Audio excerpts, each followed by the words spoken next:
Good morning, everyone, and welcome to Snack Time with Dr. Sam. This is where I spend a couple of minutes each day just talking about the world's most difficult job, parenting. On episode 5, we're going to talk about a couple myths about timeout. Timeout is one of the most commonly talked about behavior management techniques, but often one of the most misunderstood behavior management techniques. So I'm going to talk just briefly about a couple of things. Timeout is something I'll probably go on a lot more in depth in as I develop future content, but today we'll just stick to a couple pointers and a couple myths. So the first thing is timeout. People often say I've heard people say timeout doesn't work as well as spanking. So let me be clear. I am not here to cast judgment on parents who have spanked, and I'm also not here to condone spanking as a behavior. But research consistently shows that timeout, when it's done right, is very effective for enhancing long-term social and behavioral outcomes.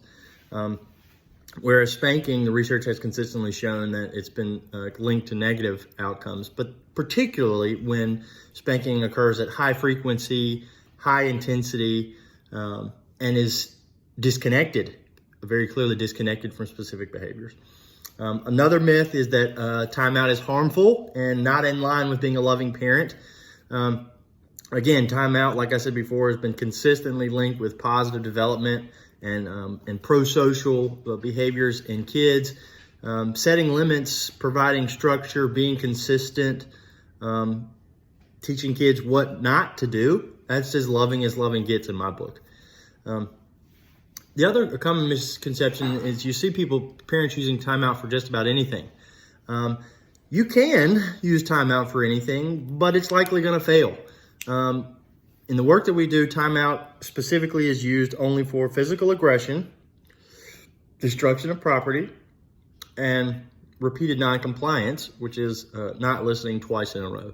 And the reason is because those are all things that have long-term implications and safety implications. Behaviors that need to stop.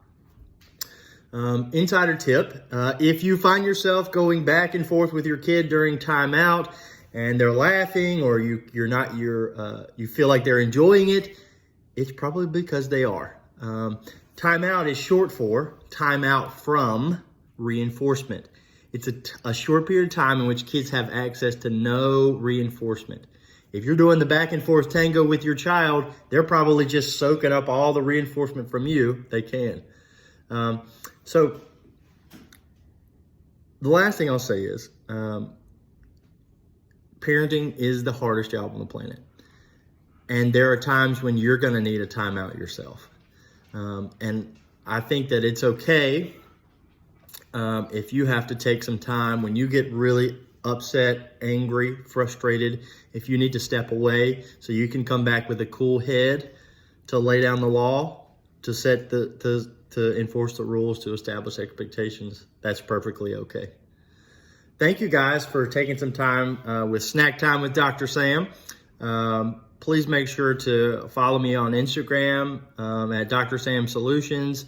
You can find a link to subscribe to my website that I'm currently building right now in my profile on Instagram. Check out our group, our Facebook group, Parenting with Dr. Sam. There's a lot of cool activity going on there, and I look forward to developing more content in the coming weeks. Okay, have a wonderful day. Bye-bye.